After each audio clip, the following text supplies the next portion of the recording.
We've been doing a really good job, and some of these leaders that are with us have helped me very much during just this first year. We have a first year like probably no other ever in our country, because we settled 8 wars and I think a 9th to come. We are prepared to contribute the troops to take part actively in the international stabilization force.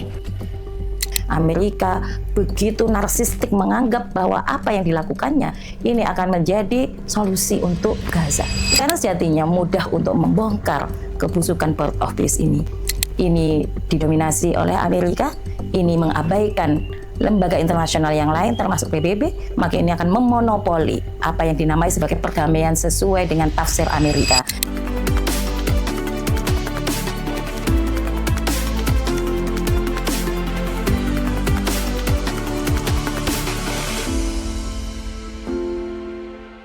Assalamualaikum warahmatullahi wabarakatuh.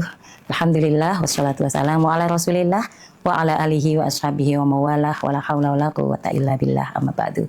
Sahabat yang dirahmati Allah, apa kabar? Semoga Allah berikan kesehatan, Allah berikan kekuatan pada kita untuk senantiasa taat pada seluruh syariatnya. Amin Allahumma amin. Sahabat, kita di rubrik World View, kita akan menyorot problema yang dihadapi oleh saudara-saudara kita di berbagai belahan dunia dan kita potret dengan sudut pandang Islam. Sahabat, apa yang sedang terjadi pada saudara-saudara kita di Gaza dalam puasa atau Ramadan mereka hari ini? Bagaimana puasa mereka? Apakah tercukupi kebutuhannya? Bagaimana iftar mereka? Dan bagaimana hubungannya dengan Port of Peace yang saat ini sedang menjadi sorotan dunia dan perhatian dunia untuk menciptakan perdamaian di Gaza? Saya akan menyorot 5 poin yang saya ingin sharingkan dengan sahabat. Yang pertama, saudara-saudara kita di Gaza, mereka iftar dalam kondisi yang serba kekurangan, tapi mereka terus ingin menghidupkan kebahagiaan menjalankan puasa di bulan Ramadan. Harusnya kita tidak hanya melihat bahwa mereka ini kehilangan sumber-sumber makanan, kehilangan kebutuhan-kebutuhan fisik mereka, dan bahkan mungkin mereka juga ada kesedihan yang luar biasa karena kehilangan saudara dan keluarga mereka. Seharusnya kita menyorot apa yang sedang terjadi di Gaza itu dengan sebuah pandangan bahwa mereka ini adalah umat Rasulullah yang mulia yang sedang dihinakan karena tanpa jeda mereka menjadi objek sasaran operasi genosida. Tidak ada yang menolong, tidak ada yang menghentikan genosida itu. Meski umat Islam berjumlah hampir 2 miliar di seluruh penjuru dunia. Di mana suara umat Islam, di mana pemimpin-pemimpin umat Islam yang membiarkan saudara mereka di Gaza dalam kondisi yang sangat mengenaskan seperti ini? Bukankah ini sebuah kehinaan bagi kita umat Islam, bagi kita umat Rasulullah yang mulia di hadapan umat-umat lain di seluruh penjuru dunia? Yang kedua, di saat yang hampir bersamaan, di Kamis 19 Februari 2026 kemarin, diundang sekian banyak pemimpin-pemimpin negara-negara yang sudah menandatangani Port of Peace. Termasuk diantaranya adalah pemimpin-pemimpin dari negeri kaum muslimin, termasuk pemimpin dari negeri kita. Mereka hadir di sana, di dalam sebuah pertemuan perdana Dewan Port of Peace ini, Dewan Perdamaian ini, dan mereka harus mendengarkan pidato yang sangat memuakkan dalam bahasa saya yang disampaikan oleh Trump sebagai inisiator Port of Peace, di mana Trump memuji-muji inisiatifnya sendiri bahwa ini akan menjadi masa depan bagi Gaza, ini akan menghentikan kekerasan, dan ini akan menghentikan rasa takut yang dialami oleh warga Gaza. Sahabat, bukan hanya itu, Trump juga sudah menyiapkan timnya mulai dari sekretarisnya, utusan khususnya dan seterusnya yang bicara bahwa Trump adalah orang yang sangat peduli kepada perdamaian di wilayah tersebut.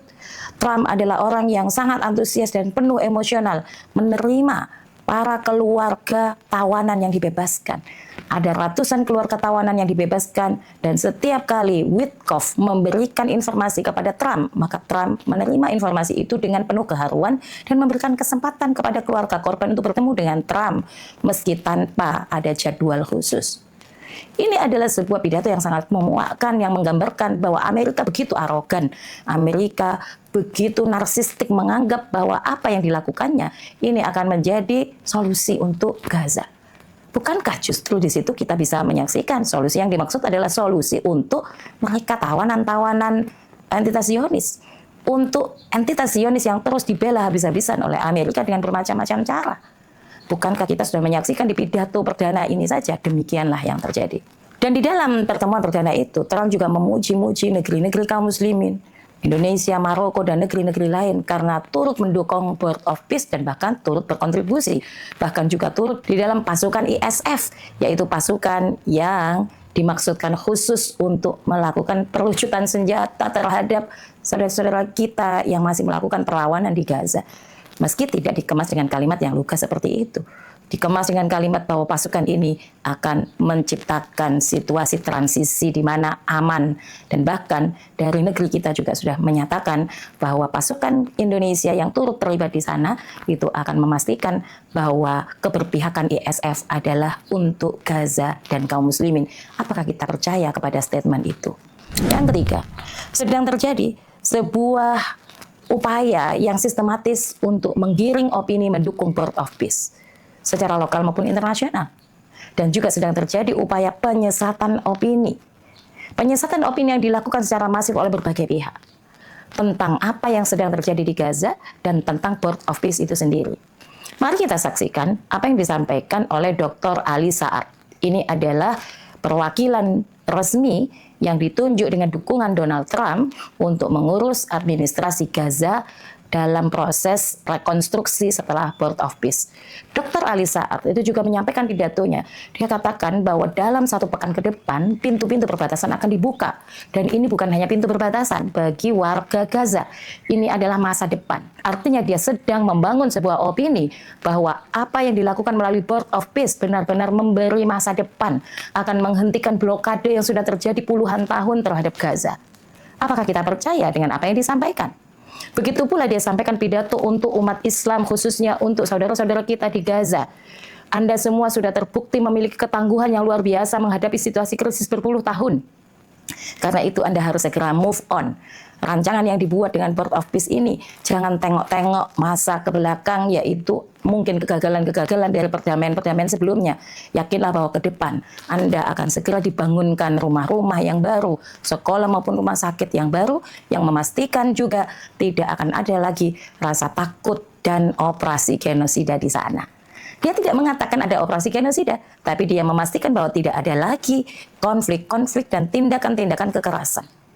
Bukankah ini juga sebuah penyesatan opini? Bahkan sampai hari ini pun kita masih menyaksikan operasi genosida itu tidak kunjung berhenti sekalipun perjanjian gencatan senjata terus di ACC, dikonfirmasi, dan dipantau oleh dunia internasional baik PBB ataupun lembaga-lembaga internasional lainnya. Yang keempat, apa yang sedang dilakukan oleh mereka-mereka yang menyesatkan opini ataupun mereka yang diam terhadap pidato yang disampaikan ini? Mereka yang bahkan mengamini apa yang sedang dirancang oleh Board of Peace maupun Amerika dengan inisiatif-inisiatifnya tadi, seharusnya menyadarkan kita bahwa pelaku kejahatan bukan hanya yang melakukan eksekusi terhadap genosida di lapangan. Bukan hanya mereka yang terlibat membunuh anak-anak kita di Gaza dengan tembakan seolah-olah mereka sedang memainkan video game. Bukan hanya tentara IDF yang melakukan kejahatan. Bukan hanya entitas Zionis yang melakukan kejahatan, tapi siapa saja, baik itu negara ataupun pihak manapun yang mendiamkan kejahatan tersebut terus berlangsung dan bahkan kemudian mengamini rancangan kejahatan-kejahatan berikutnya yang diatasnamakan Dewan Perdamaian tadi. Pelaku kejahatan adalah juga mereka yang semestinya bisa menghentikan kejahatan itu dengan kekuatan suaranya dan kekuatan politiknya, kekuatan kebijakannya. Tapi mereka tidak melakukannya. Maka ini adalah juga pelaku-pelaku kejahatan dalam pandangan syariat Islam. Bukankah kita juga mengenal prinsip Islam hasil pemahaman terhadap nas-nas syariat tentang perbedaan yang sangat jelas antara al-haq dengan al-batil. As-sakitu anil haq, syaitonun akhros. Bahwa pihak yang diam terhadap kebenaran, pihak yang diam tidak mau membongkar apa yang sebenarnya sedang terjadi di Palestina, di Gaza, dan apa yang semestinya kita bongkar, kebusukan dari Board of Peace ini, maka mereka ini juga termasuk orang yang disebut di dalam pandangan Islam tadi, syaitonun akhros, pihak yang disebut sebagai setan yang bisu. Na'udzubillah tsumma na'udzubillah. Karena itu gunakan lisan kita, gunakan pikiran kita untuk terus menyampaikan nasihat, menyampaikan pandangan-pandangan yang hak ini kepada siapapun yang terpengaruh oleh opini-opini yang menyesatkan tentang kondisi saudara kita di Gaza maupun apa yang sedang dirancang melalui Board of Peace. Dan terus juga gunakan suara kita, pandangan kita yang hak untuk memberikan nasihat kepada pemimpin-pemimpin kaum muslimin di berbagai levelnya agar mereka menggunakan kemampuan mereka menghentikan kedoliman dan menghentikan kejahatan yang dilakukan oleh entitas Zionis yang didukung oleh Amerika. Karena sejatinya mudah untuk membongkar kebusukan Port of Peace ini. Ini didominasi oleh Amerika, ini mengabaikan lembaga internasional yang lain termasuk PBB, maka ini akan memonopoli apa yang dinamai sebagai perdamaian sesuai dengan tafsir Amerika dan akan memonopoli kekuatan dunia internasional melakukan rancangan-rancangan sesuai kepentingan Amerika di atas namakan perdamaian. Padahal Big Zero, nol besar untuk pembebasan Palestina dan untuk dihentikannya operasi genosida bagi saudara-saudara kita di Gaza. Yang kelima, umat Islam adalah umat yang diperintahkan oleh Allah Ta'ala, diperintahkan oleh syariatnya untuk tidak melupakan kejahatan dan kezaliman yang dilakukan oleh pihak manapun. Karena itu, kita tidak boleh lupa, tidak boleh membiarkan kezaliman-kezaliman yang sudah pernah ditunjukkan secara kasat mata, baik itu gencatan senjata, meja-meja perundingan, yang tidak menghentikan berlumuran darahnya penjahat-penjahat itu melakukan penindasan terhadap saudara kita di Gaza dan melecehkan tanah suci Palestina, tanah suci Baitul Maqdis. Maka kezaliman ini tidak boleh kita lupakan. Harus terus kita suarakan sebuah pandangan syar'i bahwa apa yang bisa menghentikan kezaliman tersebut bukanlah perjanjian perdamaian, bukanlah gencatan senjata atau solusi dua negara, apalagi yang terbaru bukanlah rancangan rekonstruksi Gaza sesuai format yang dibuat oleh Port of Peace. Tapi satu-satunya jalan untuk menghentikan kezaliman dan penindasan itu adalah perintah syariat untuk mengerahkan kekuatan kaum muslimin melakukan jihad fisabilillah, untuk mendorong inisiatif dan kekuatan politik dari pemimpin kaum muslimin memandu jihad fisabilillah. Inilah yang seharusnya dilakukan oleh kaum muslimin dan inilah yang semestinya kita suarakan untuk menghentikan kezaliman. Jika hari ini umat Islam masih dalam kondisi lemah, masih dalam kondisi tidak memiliki kemampuan untuk menghentikan secara langsung kezaliman tersebut karena belum adanya kepemimpinan politik umat Islam di bawah komando seorang pemimpin yang menjalankan syariat secara kafah, maka ingatlah apa yang disampaikan oleh Allah Ta'ala di dalam Quran surat Asy-Syu'ara, wa saya'lamal ladzina dzalamu ayyamun qalabi yanqalibun. Maka orang-orang yang zalim itu pasti mereka akan menyaksikan apa yang menjadi balasan dari Allah atas kezaliman mereka, baik pelaku kezaliman secara langsung yakni entitas Zionis maupun Amerika, ataupun pelaku kezaliman tidak langsung karena mereka mendiamkan dan tidak berbicara tentang al-haq yang semestinya mereka suarakan. Sahabat yang dirahmati Allah, semoga Allah Ta'ala membimbing kita untuk senantiasa berada di jalan ketaatan pada syariatnya.